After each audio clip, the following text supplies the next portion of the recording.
Maybe it's the time now to look at maybe pulling some money out and putting it back in your own home with some rentals, because that's only going to increase the value. You're paying that mortgage portion down. The other ways I talk about when it comes to investing is you're letting somebody else pay that mortgage. Is your home worth more now, maybe even double what it was a year or two ago? It's a possibility. The CEO of Real Home Experts, Jason O'Keefe, is here with us today to talk about what you should do if you find yourself in that situation. Jason, a lot of people right now are looking at the equity that they've built up in their homes, and it's worth a lot more than it was even a year or two ago. Why is that? What's happened overall in Ontario is we've seen, again, with low interest rates, people have more buying power, and it's more people are getting in the market, and it's just driven up homes. Lack of inventory is the other reason. People are holding on to their homes longer, or more investors are buying up the smaller properties and using it as for renters. One of the things we've talked about with different people that have maybe even bought their houses 10, 15 years ago, they might have bought that house for 150 to 200,000. Well, now that house might be worth 6, 7, 800,000, and they don't have a mortgage anymore. So they're basically sitting on a massive amount of money that is really only increasing with the value of your home, which it would still do if you pull some of the money out and do some other things. So what we've talked to some people as investing is, have you thought about purchasing a secondary property? Have you talked to, there's also places with mortgage companies and other things where you can pull your money out and give it to mortgage companies that will get you 10 points on your money. As we talk about is mortgage rates are about 2%, 2 and a bit.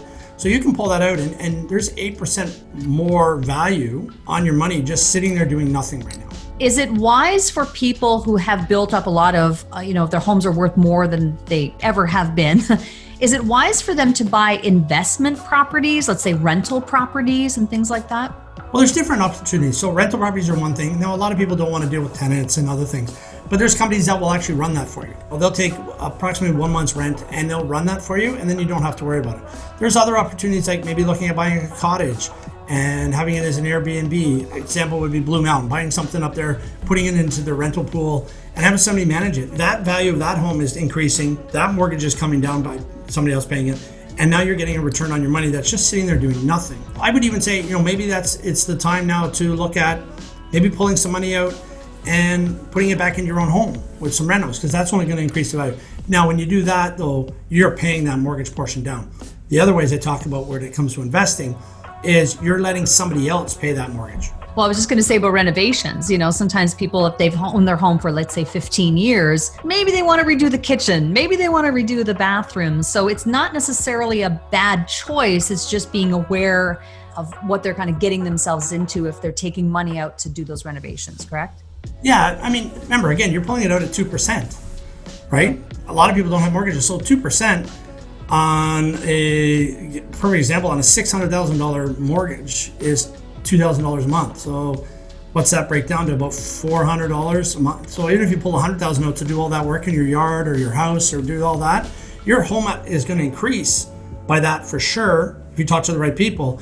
And now what's that? $400 more a month, but your house now may have increased by another 50 or 100,000, right? Yeah. So your home has already increased in value, just like you said, because of what has been happening in the real estate industry in Ontario in the last, however many years. But if you reinvest that into upgrading your home, you could actually really be doing even better for yourself. 100%. Now that one you're paying for.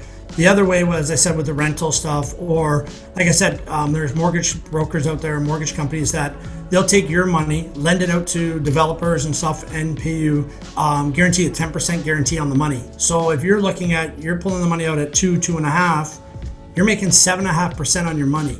So on 100,000, you're making another $7,000. So your mortgage payment's $4,800. So you're making $3,000 extra a year.